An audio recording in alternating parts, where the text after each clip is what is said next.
Bonjour et bienvenue sur ma chaîne. Suite à notre dernière vidéo qui a consisté à lier un produit à euh, une formation à un produit, nous allons aborder aujourd'hui une autre façon de faire cela.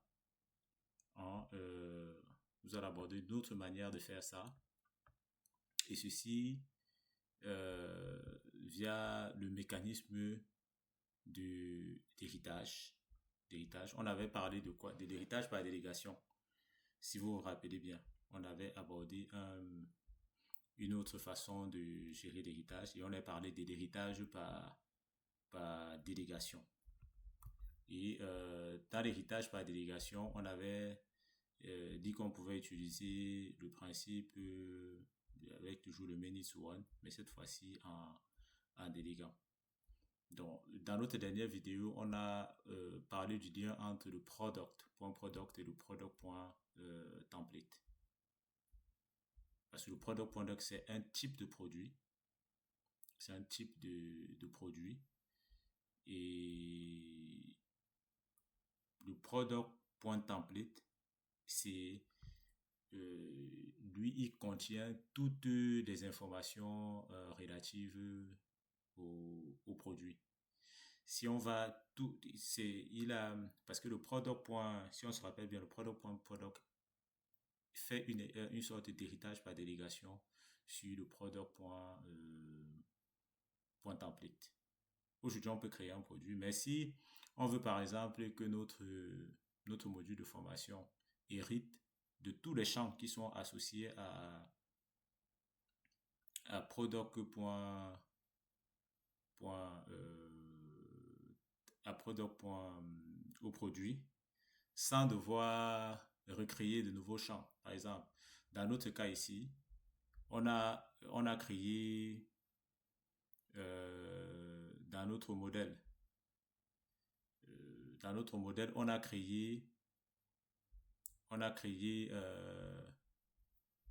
si je vous présente le modèle, notre modèle training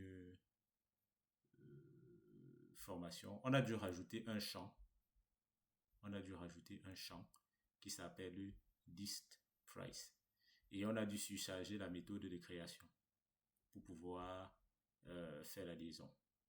Or, on n'a pas besoin de rajouter un champ price ici. On peut directement exploiter ce que Odoo nous propose comme information, comme champ. Et c'est pour cette raison que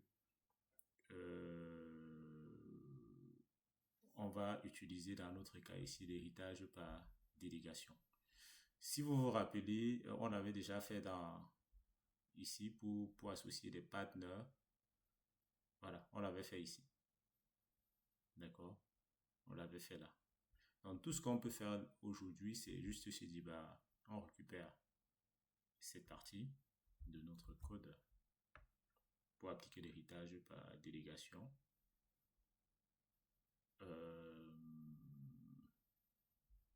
On va dans notre training formation ici. Dans notre training formation, d'accord, ici. Et dans le training formation, on va lui dire, on t'applique l'héritage par délégation. Mais tu vas hériter de quoi? Tu vas hériter de product.template qui a tous les champs. Ça fait que si on veut me rajouter des catégories, on peut le faire product.template. Et ici, c'est pas le partner ID, plutôt le product ID. Et au niveau du champ ici, on va dire que product ID est là. Pareil, on delete cascade. C'est-à-dire que si on supprime la formation, le produit aussi disparaît. Donc ici, il faut mettre le modèle product.template. D'accord? Une fois que ça c'est fait, aujourd'hui, on peut facilement euh,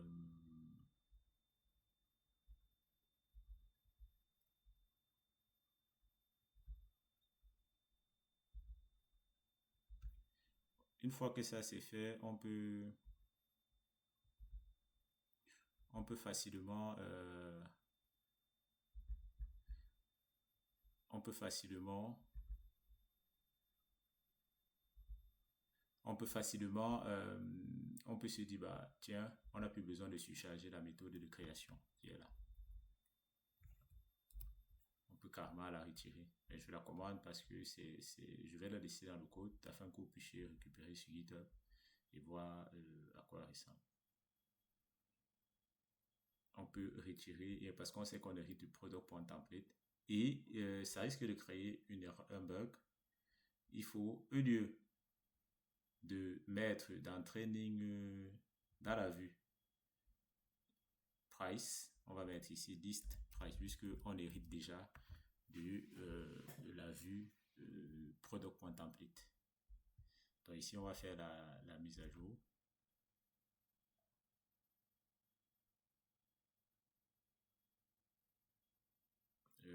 Qu'est-ce qui ne marche pas? Pourquoi il ne fonctionne pas là? Training formation must mark as delegate.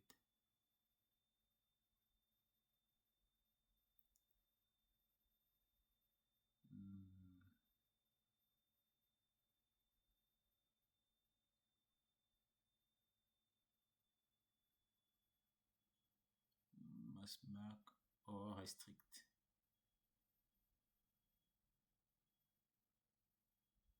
Ok, bon, il n'est pas content là.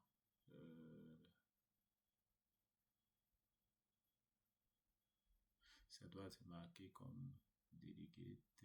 Donc, training, formation.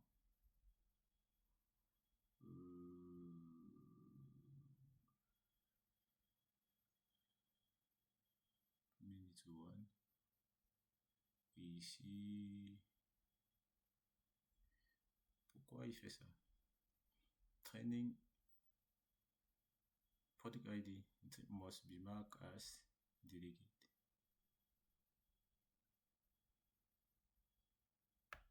Donc, je vais voir pourquoi il me dit ça. On va essayer de comprendre pourquoi il dit ça.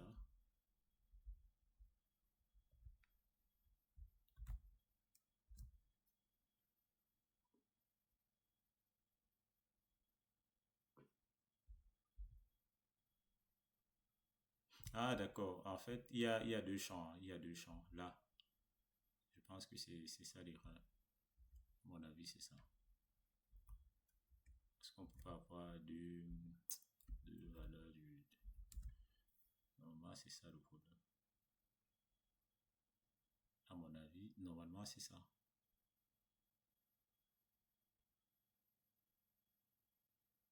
Voilà.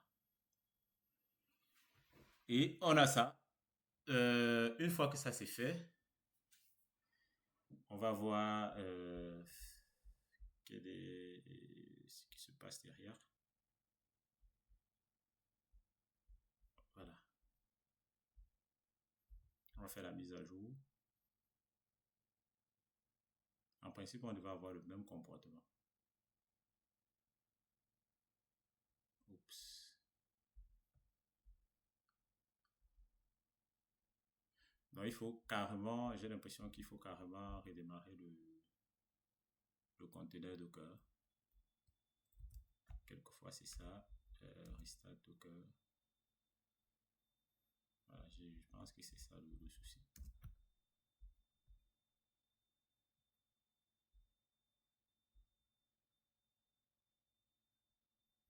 Voilà. On actualise.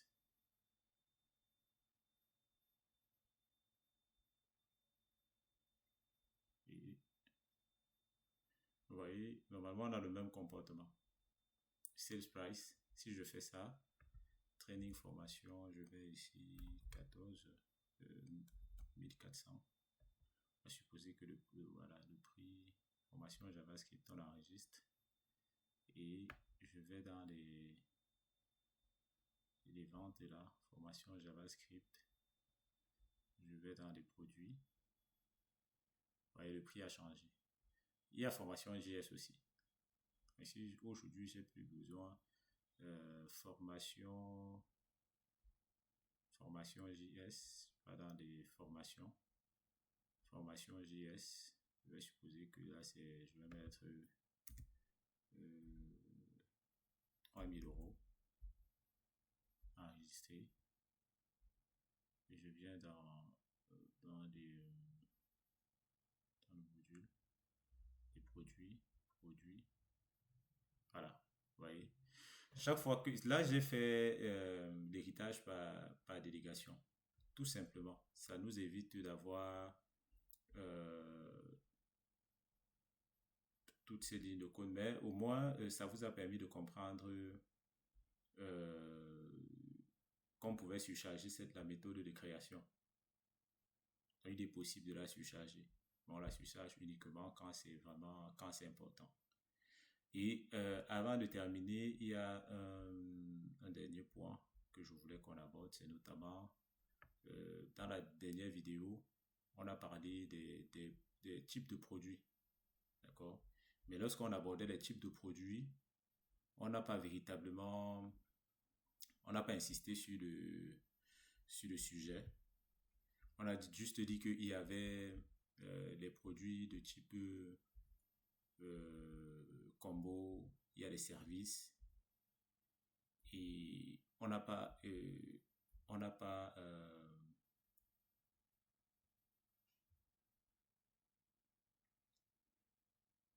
insisté sur le sujet. Or, on doit automatiquement définir, on doit comprendre en fait c'est quoi les différents types de produits qu'on a, pourquoi les différents types de services. Voilà, ça c'est les différents types de services. Ça c'est les services. Et dans ces services-là, on a des différents types. Bon, pourquoi est-ce qu'on a choisi service?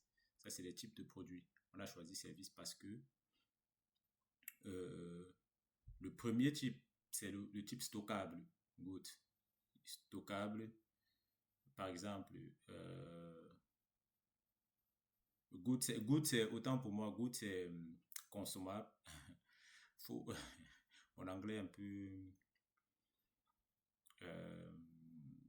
n'est pas très bon. Donc, on a good, consommable. En gros, par exemple, les papiers. On a, bon, good.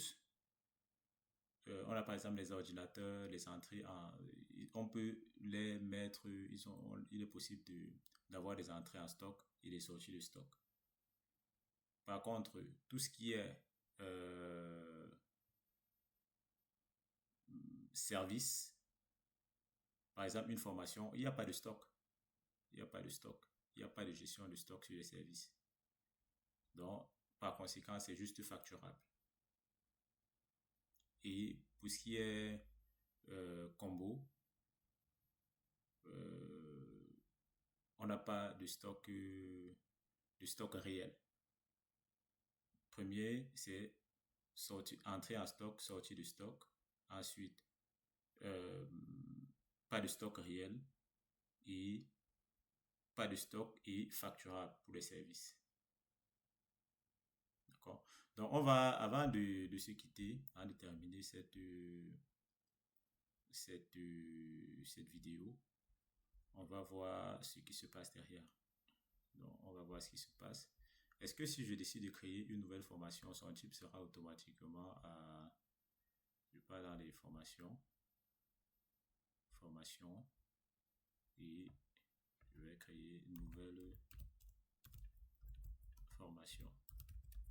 On va l'appeler comme ceci. On va l'enregistrer. Sales price.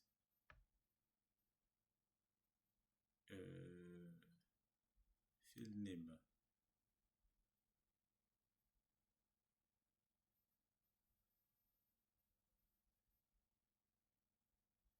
Qu'est-ce qui se passe? Pourquoi il bloque?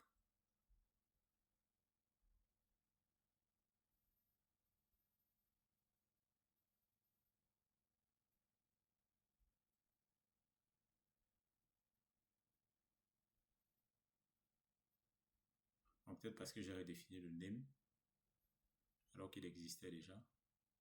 On va peut-être, on va revoir ça.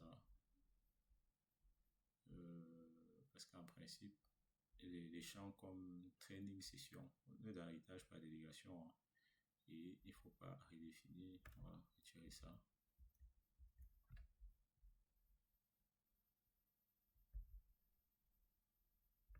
On va faire la mise à jour du module ici, du modèle. Pourquoi il fait ça? Non, là je suis au niveau de la session là. La session.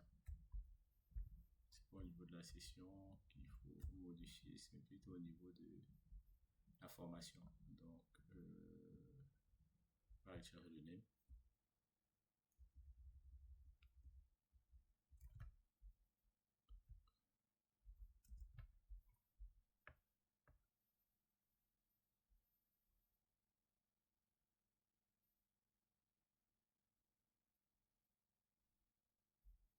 Voilà.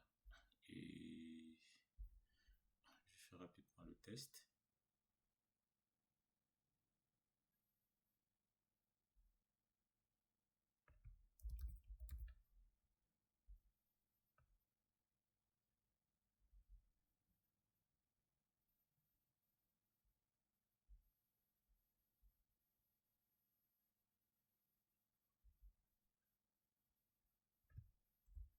Alors, je sais pas pourquoi il fait ça.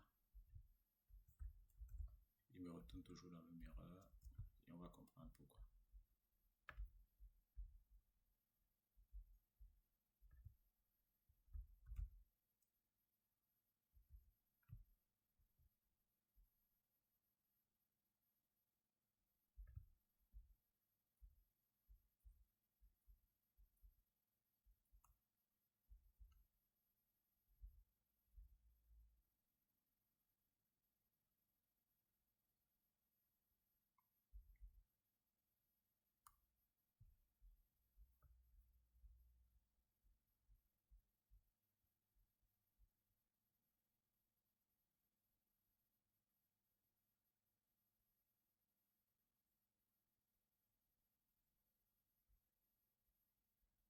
Alors, le name, il est bien renseigné là. Donc, j'ai redémarré le conteneur, je vois ce qui se passe, hein. Et ensuite, je vous fais savoir. Voilà. En fait, c'est un problème c'est un problème de Docker. Il faut toujours redémarrer. Parce qu'en principe, il n'y avait aucun souci là. Bon, et au-delà que ce soit le problème de Docker, il faut, il y a aussi un autre problème. C'était de retirer, donc il faut dégager. Il ne faut pas redéfinir les champs qui sont déjà présents dans le modèle qu'on a hérité par délégation. D'accord. Et c'était ça qu'il fallait adapter ici. Donc,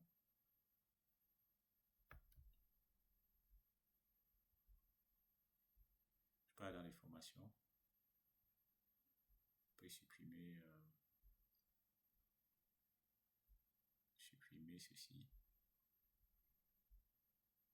Delete. Je vais créer. Ici, j'ai supprimé les deux formations là. Je suppose que supprimons les formations JavaScript. Vu qu'on avait mis en delete cascade. C'est-à-dire que si on supprime les formations, le produit aussi disparaît. Voilà. Donc, on part dans les. Ici. On part dans les produits. En principe, le produit n'est plus censé exister là.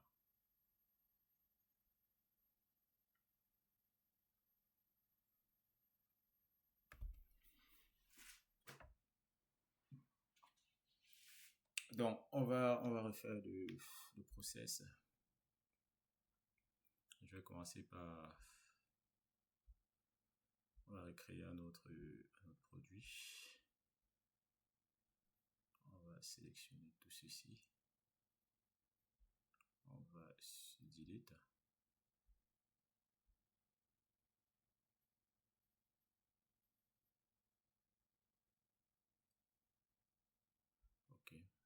juste le mettre archivé. Donc, et ici, je vais créer une formation, une nouvelle formation,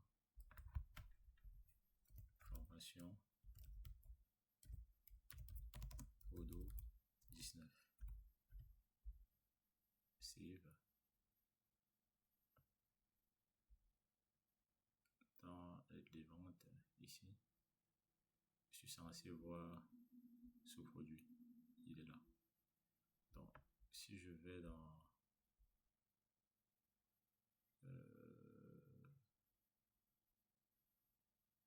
mon training management et que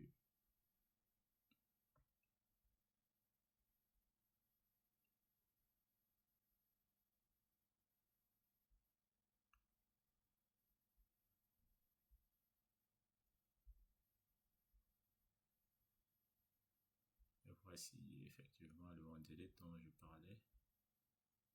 Non, c'est pas vrai. Il ne prend pas, il ne fonctionne pas.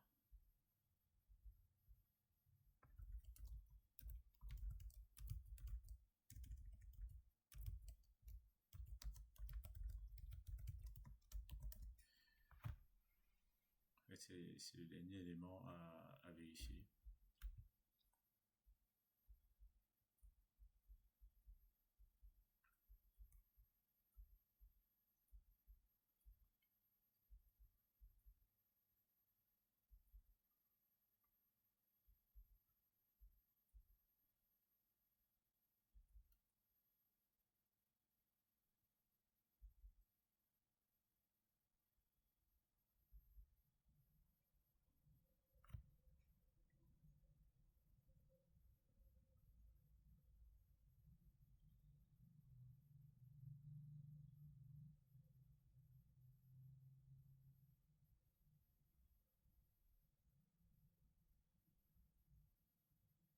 En fait, c'est dans le sens contraire, hein. Ça veut dire que normalement, si je supprime le produit, la formation va disparaître.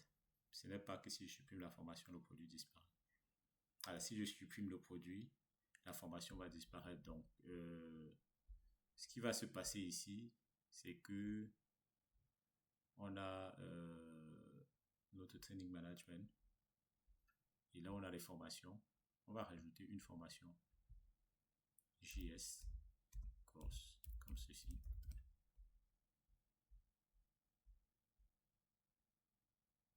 Et une fois que je vais dans les produits ventes, pas dans les produits. Voici le JS course ici. Je vais décider que ce module-là, qui est cours JS, celui-ci, je veux le supprimer. Delete. Je désupprime ce produit. Bon, n'a pas de problème. Si je vais dans la formation, en principe, je ne devrais plus avoir ce produit. Voyez. En delete cascade, en fait, va dire, si on supprime le produit, alors, alors la formation aussi disparaît. Un peu ça le principe. Et ensuite, il y a d'autres champs qu'on peut rajouter comme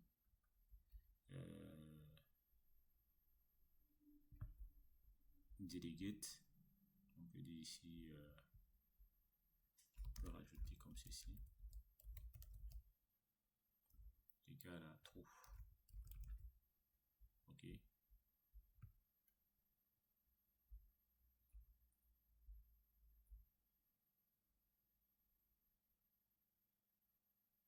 Ça veut dire que tous les champs du produit sont accessibles. Bon, là, on a déjà fait l'héritage par délégation. Ça, c'est dans le cadre d'une relation on, many to on. simple, on peut rajouter delegate.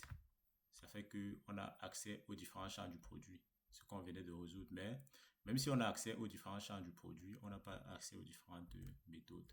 On sera obligé de carrément redéfinir les méthodes. Donc on va mettre ça en commentaire comme ça. Delegate égale à true pour un many to on simple. Voilà, comme ceci.